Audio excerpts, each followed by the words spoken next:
All right, so we are here with the OB3, the One Big Beautiful Bill Act. This is Title 7, Section A, Chapter 2. And last time we went over Chapter 1, which was mostly about making the Tax Cut and Jobs Act framework permanent with a couple modifications. But here in Chapter 2, this is the chapter on delivering on presidential priorities to provide new middle class tax relief, which is quite a mouthful. And we've got four provisions in this chapter. There's section 70201 through 70204. It's the no tax on tips, no tax on overtime, no tax on car loan interest, and then Trump accounts or MAGA accounts, as they've become to be called, a contribution pilot program. So this is Trump saying he's delivering on his campaign promises. So that's the presidential priorities. All right, let's go ahead and jump in and we'll see how far we get because it's a lot. So here is the text from congress.gov, and let me make it a little bit bigger so that we can actually see. Too big. All right. So we're going to start at section 70201. All right. No tax on tips. 70201. Deduction allowed. Part 7, subchapter B of Chapter 1 is amended by redesignated Section 224 as Section 225 and by inserting, after Section 223, the following new section. So they're creating a new section, 224, qualified tips. So this is a new concept that is being introduced into the tax code. In general, there shall be allowed as a deduction an amount equal to the qualified tips received during the taxable year that are included on statements furnished to the individual pursuant to section 60401, blah, blah, blah, or reported by the taxpayer in Form 4137, which is if you don't get a W-2, you say, here's a substitute that I should have gotten. Okay, already, this is an important caveat, is that the tips have to show up on the W-2. And if they don't, they're not going to count for this deduction. Okay, so then we run into B, limitation. In general, the amount allowed as a deduction under this section for any taxable year shall not exceed $25,000. So that means you get up to $25,000 of qualified tips deducted from your income taxes. And then there's a phase out. The phase out is $150,000 if you're single or head of household filer, or $300,000 if you're a joint return. So for every $1,000 above that, your deduction is going to be reduced by $100. So if we think about the math here for a second, let's get the calculator here. We've got $25,000 for the deduction. If we divide that into $100 chunks, we've got 250 chunks of $100. So basically, there's going to be a phase out from, if you're single, 150,000 all the way up through 400,000. And then your tips deduction is going to reduce throughout that phase out. And same thing, if you're going with 300,000, it's going to be 300,000 through 550,000 worth of AGI. And they're using the same modified adjusted gross income that we saw in the Social Security deduction, where they're going to add back tax-free stuff, which is standard. Okay. Part C, tips received in course of trade or business. In the case of qualified tips received by an individual during any taxable year in the course of a trade or business, or other than the trade or business of performing such services as an employee of such individual, such qualified tips shall be taken into account under subsection A only to the extent that the gross income for the taxpayer from such trade or business for such taxable year, including such qualified tips, exceeds the sum of the deductions other than the deduction allowed under the section, allocable to the trade or business in which such qualified tips are received by the individual for such taxable year. That's a whole lot of stuff. What does that mean? What that means is that this is basically going to apply to self-employed people who are getting tips, then you can only deduct up to the amount that you have profit. So if you have a loss and you have tips, then the tips, you don't get an extra deduction on top of that. So, it's only to the degree of profitability. So it's kind of similar to Section 179 deductions in that way. And on to D here, we get qualified tips. We're defining, in general, the term qualified tips means cash tips received by an individual in an occupation which customarily and regularly received tips on or before December 31st, 2024, as provided by the Secretary. So they're saying If you are in a business or in an industry where tips are customary, then that can qualify. You can't create a new category now that this tax bill is in effect. So if you are I don't know, who doesn't get tips? I'm trying to think. Just accountants don't typically get tips. That's not a customary thing in the industry. So we can't then create a tip income category in order to take advantage of this new deduction. Exclusions: such term shall not include any amount received by an individual unless A, such amount is paid voluntarily without any consequence in the event of non-payment, is not the subject of negotiation, and is determined by the payer. So it's got to be completely up to the person paying. It cannot affect the delivery of the good or service, and it can't be a haggle, right? So it can't be a subject of negotiation. B, the trade or business in the course of which the individual receives such amount is not a specified service, trade, or business as defined in section 199 AD2. So this is excluding all the accountants and lawyers and stuff. So when Tax Cut and Jobs Act was created, we had this with the QBI definition. So if we go over here, you can see that there's a list. And qualified property, where's the list? Other, oh, I think we skipped it. Specified. Service, trade, or business means yada, yada. Oh, I don't want to look it up again. But basically, professional services is pretty much what it comes down to. Okay, so if you were over the QBI threshold and you lost your QBI deduction, then same kind of thing here. You can't get tips deductions for that. That's not going to apply to very many people because they were already excluded under that customary language. And other exclusions: C, such other requirements as may be established by the Secretary in regulations or other guidance are satisfied. They might come up with other stuff. Who knows? For the purposes of subparagraph B, in the case of an individual receiving tips in the trade or business of performing services as an employee, such individual shall be treated as receiving tips in the course of trade or business, which is specified service, trade or business, if the trade or business of the employer is a specified service, trade or business. So you can't get around it just by being an employee of a specified service, trade or business. The whole business has to be an allowable. Okay, so that's the exclusions. So it's got to be voluntary. It's got to be not subject of negotiation. It's got to be up to the payer of the tips, and it can't be in the course of a specified trade or business, whether you're owning the business or an employee of the business or whatever. All right.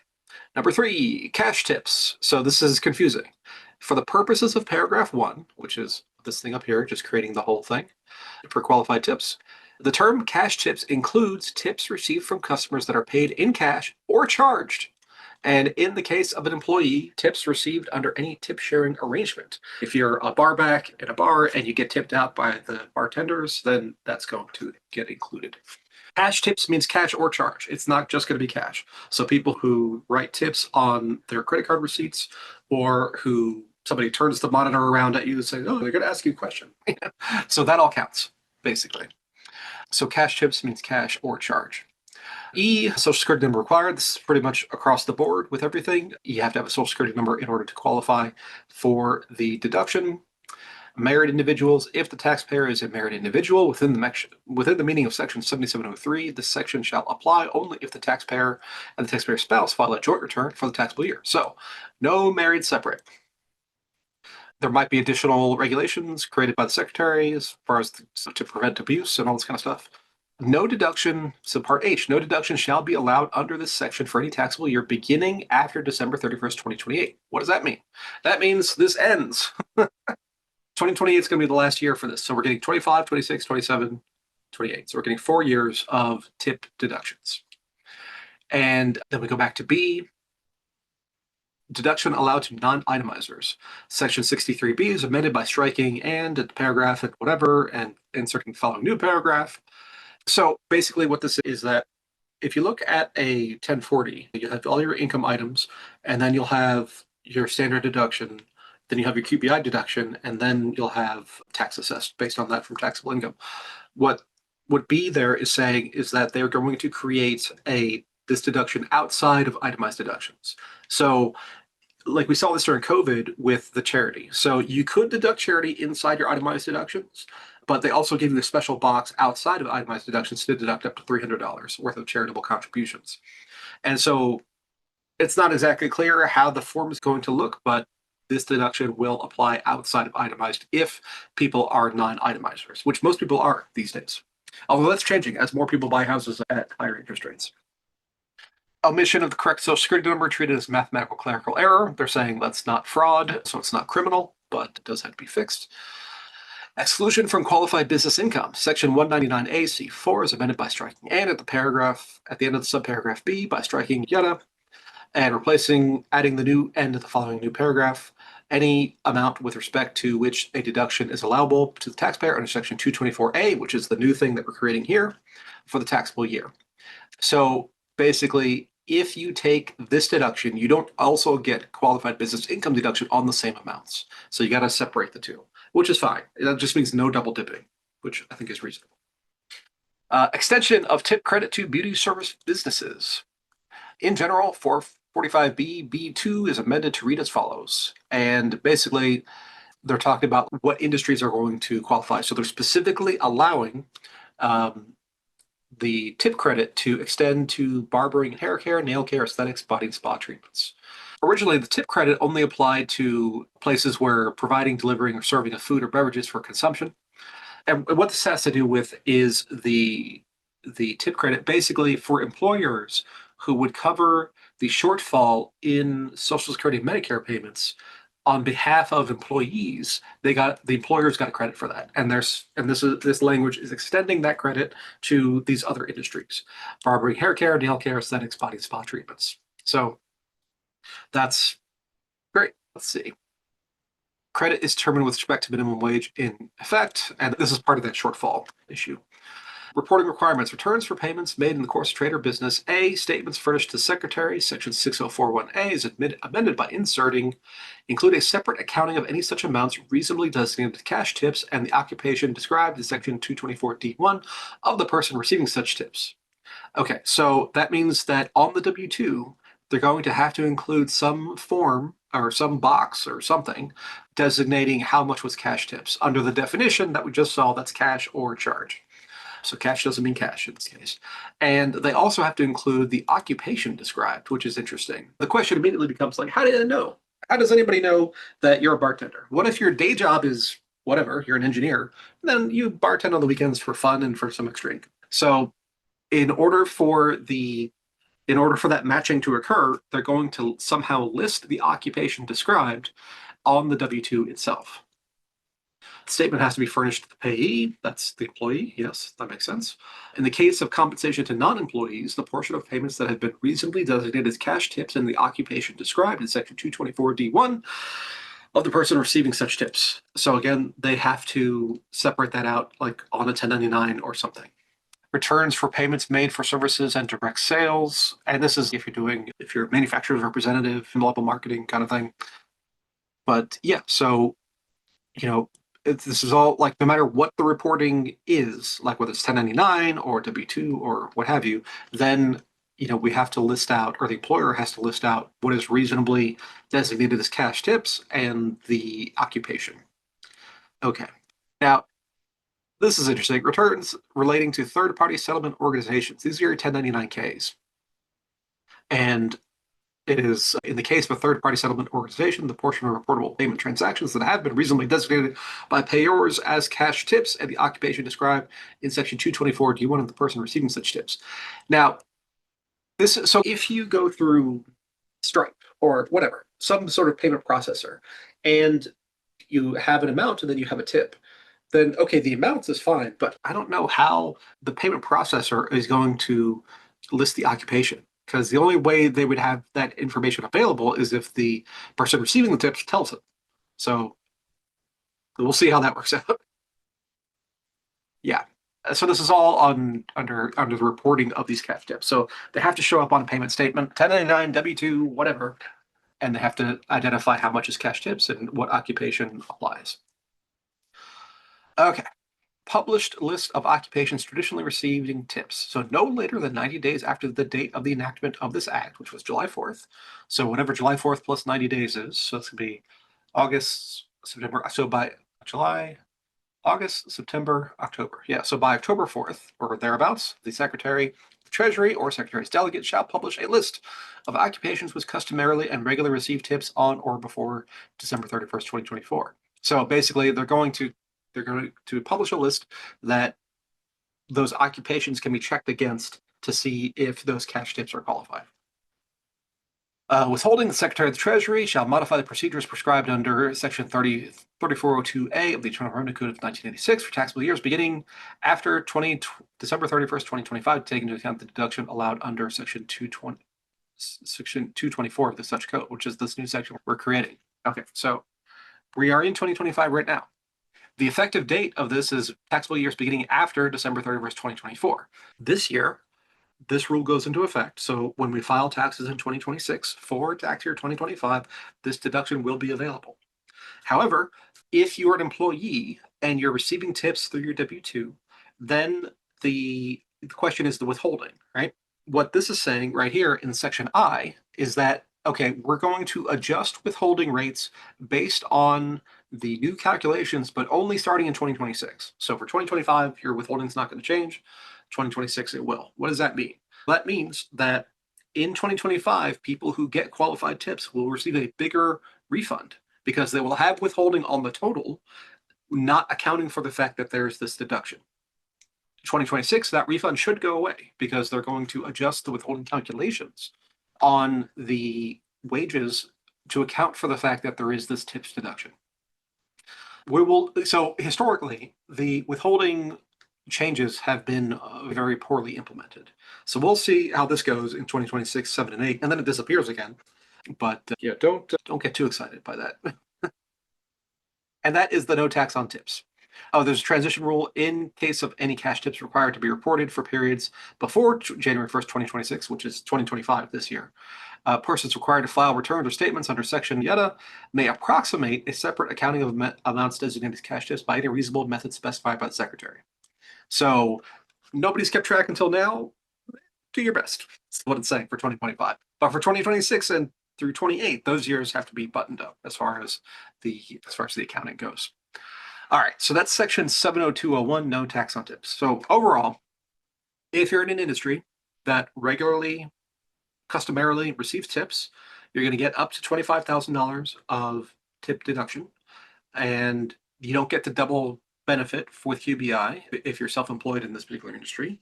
The tip credit is extending to other industries, estheticians and barbershops and that kind of thing. And this all has to be laid out on the W-2. Depending on your workplace, tips can be handled in many different ways. In a restaurant, for example, restaurants will often pay the wait staff $2.13 an hour as a base rate, and then the wait staff reports the tips, and then the employer has to make up to minimum wage at the least, and there's an interaction there between how much is the employee reporting that they received and how much is the employer kicking in, right? In some cases, it's basically just an honor system, and the employee fills out a form once a week saying, hey, I received $413 worth of tips in cash. And in other places of employment, there's different systems. Everybody pools in their money and then they get split back out evenly. There's all different ways this is done. So the net effect is that the wages of people in these industries should go up because there is an underreporting issue. And we know there is. We'll see how well that takes into effect. Now, the upshot of having more income reported is that the people who are in these industries have a hard time qualifying for mortgages because they underreport their income. So if they report their income, or all income as they're supposed to, which is all U.S. taxpayers are required to report all income from all sources worldwide. If they are more compliant in that regard, then they will have more income on tax documents, and they will have more income to qualify with for mortgages. So there is that silver lining. Yeah, we'll see. And again, this is temporary, right? 25, 6, 7, 8. So 4 years of this, and then after that, this goes away. Now, in 2029, we will have a new Congress, a new administration, and there's always the speculation with these temporary kinds of things. Will the future Congress create a new law that is going to make permanent the temporary things that are created by this law. And you never know. So in this case, the One Big Beautiful Bill Act, a large part of it that we saw last time was making Tax Cuts and Jobs Act permanent, which was set to expire. So it did happen. It did work out in this case. Things were changed. Nothing is perfect. And we will have to wait and see what happens with these kind of temporary provisions created by OB3. All right. But for now, we know that we're getting 4 years of tip deductions up to $25,000, assuming your income is not too high, and so forth and so on. Has to be spelled out on the W-2. All right. That is section 70201. Now, section 70202 is similar but different. No tax on overtime. So this was another one of the campaign promises from Trump. And basically, they are creating. So the way they do this is just hilarious. So if you remember back to the beginning of 70201, so they said, okay, we're bumping 224. That's now 225, and we're creating a new 224 with all this language. And now 70202 says, where was it? I think I just skipped by it. Yeah. Now the 225 that was just created by the previous section is now getting bumped to 226. And now a new 225 is created, qualified overtime compensation. Fun times. So in general, there shall be allowed as a deduction an amount equal to the qualified overtime compensation received during the taxable year and included on statements furnished to the individual pursuant to section 6041, 6051, whatever. That's W-2 kind of reporting. Limitation. The amount allowed as a deduction under this section for any taxable year shall not exceed $12,500, $25,000 in the case of joint returns. Limitation based on adjusted gross income, 150 or 300 for married filing joint. And same kind of phase out, $100 for every $1,000 by which the bona fide adjusted gross income exceeds those limits. So now, instead of getting a $25,000 deduction, we're going to get a $12,500 deduction, or $25,000 for a joint return. How much overtime does that account for? I don't know. It depends what you make, right? So let's say you make, I don't know, what's the average? Let's do a quick search. Let's do median wage 2025. Okay, so the median weekly earnings of the nation's 110.8 million full-time wage and salary workers aged 25 and over was 1258 in the first quarter of 2025. Okay, so 1258, that's per week. So times, let's just say divided by 40. So that's 31.45 an hour is the median wage. So let's say that you make 31.45. You're in the middle of the pack. Now your overtime is going to be time and a half, right? So it's times 1.5. So during overtime, you're going to be making 47.17 an hour. So how many hours does that eat up? Let's see, divide by 12,500 and flip it over. So it's 264, almost 265 hours of overtime if you're in that middle of the range as far as your hourly compensation. That's a fair amount, right? If we divide that by 50 weeks, that's 5 hours of overtime a week on average for that average earner or that median earner. It's technically not average. That's a fair amount. Some people work a lot of overtime. Some people work a little bit of overtime, but this will account for a good chunk of most people's overtime, I think, because you have to remember you have to be eligible for overtime, right? Which they get into here. So what is qualified overtime compensation? For purposes of this section, the term qualified overtime compensation means overtime compensation paid to an individual required under Section 7 of the Fair Labor Standards Act of 1938 that is in excess of the regular rate as used in such section at which such individual is employed. Basically, if you were eligible for overtime before under the Fair Labor Standards Act, so you're hourly or you're non-managerial. So this is what created that exempt, non-exempt category when it comes to employment. So if you've gotten overtime in the past, you're probably still qualified for this deduction. People who are not qualified, exclusion, you got to have a social security number, right? That's true for all things. You can't be married filing separate. Same thing we saw in the tips section. The Secretary shall issue such regulations or other guidance as may be necessary or appropriate to carry out the purposes of this section, including regulations or other guidance to prevent the abuse of the deduction allowed by this section. So we don't know what this is going to say, but I imagine it will be something like, if you were exempt prior to December 31st, 2024, then you can't then downgrade and become non-exempt. And again, this is a temporary deduction. It ends in 2028. Also, deduction allowed to non-itemizers, similar to what we just saw. There's going to be some sort of field outside of the itemized deductions that allows for this deduction. I had a discussion on Twitter with a guy about like, where are they going to put this? I was like, yeah, I think they'll jam it all in Schedule 1, but I don't know. We'll see when the forms get actually created. But the IRS definitely has a lot of work in store for them to create the new forms to implement all these different changes. And reporting requirements are required to include an overtime compensation on W-2 as amended by preceding provisions of this act. Basically, they have to list out on the W-2 somehow how much of the compensation was subject to this overtime regime. Omission of correct Social Security number treated as mathematical clerical error, saying they're not going to throw somebody in jail for wrong Social Security number. And yeah, qualified overtime compensation withholding. And just like we saw with the tips, the withholdings are supposed to be adjusted in 2026, 7 and 8. They will not be adjusted in 2025. And this goes into effect for 2025. Transition rule. In the case of qualified overtime compensation required to be reported for periods before January 1st, 2026, which means 2025, persons required to file returns or statements under all these sections may approximate a separate accounting of amounts designated as qualified overtime compensation by any reasonable method specified by the Secretary. So again, just like we saw with tips, because we're going into effect mid-year here, employers got to do their best as far as separating out the overtime versus the tips. That shouldn't be too hard. Most employers who are paying overtime do track those hours separately, so that should be pretty easy to tabulate.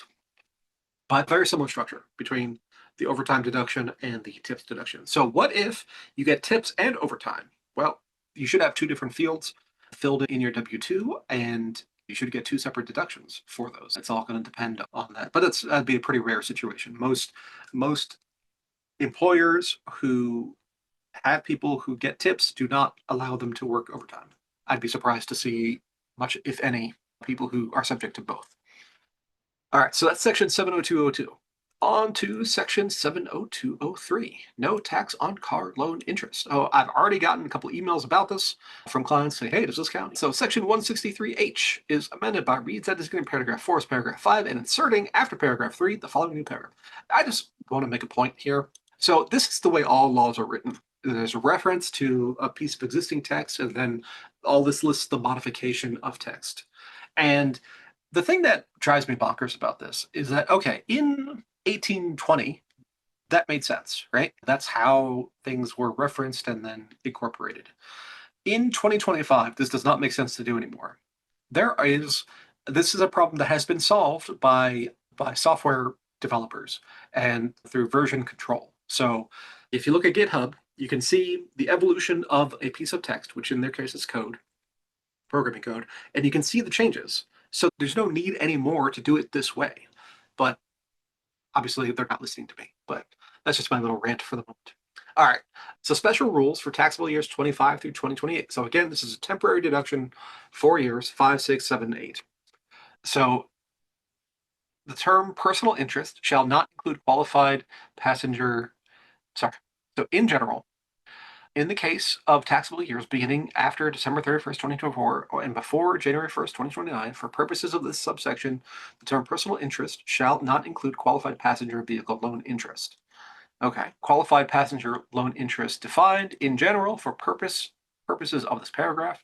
The term qualified passenger vehicle loan interest means any interest which is paid or accrued during the taxable year or on indebtedness incurred by the taxpayer after December 31st, 2024. So incurred by after December 31st, 2024 means you got to buy it in 2025 or later. For the purchase of, and that is secured by a first lien on an applicable passenger vehicle for personal use. Exceptions. Such terms shall not include any amount paid or incurred of any of the following: a loan to finance fleet sales, because a fleet's not going to be personal, a loan incurred for the purchase of a commercial vehicle that is not used for personal purposes. So if you're a business, you already have deductions for interest. So there's not any need to double up here with personal vehicles. Lease financing. So if you have a lease, that doesn't count. A loan to finance the purchase of a vehicle with a salvage title, so no salvage titles. A loan to finance the purchase of a vehicle intended to be used for scrap or parts. So it's got to be for personal use, not for taking apart, not for rebuilding, not for anything like that. VIN requirement: interest shall not be treated as qualified passenger vehicle loan interest under this paragraph unless the taxpayer includes vehicle identification number of the applicable passenger vehicle described in Clause I or Clause 1 on the return of tax for the taxable year. So this is similar to to what is now the old electric vehicle credit. You have to list the VIN of the vehicle, and if we're going by history with the clean energy credit, you had to list the make, model, year, and VIN of the vehicle in order to identify it. And then theoretically, there's some kind of cross matching on the back end so that they can verify that it is an actual vehicle that is qualifying. Limitation: the amount of interest taken into account by a taxpayer under subparagraph B for any taxable year should not exceed $10,000. So up to $10,000 of interest per year.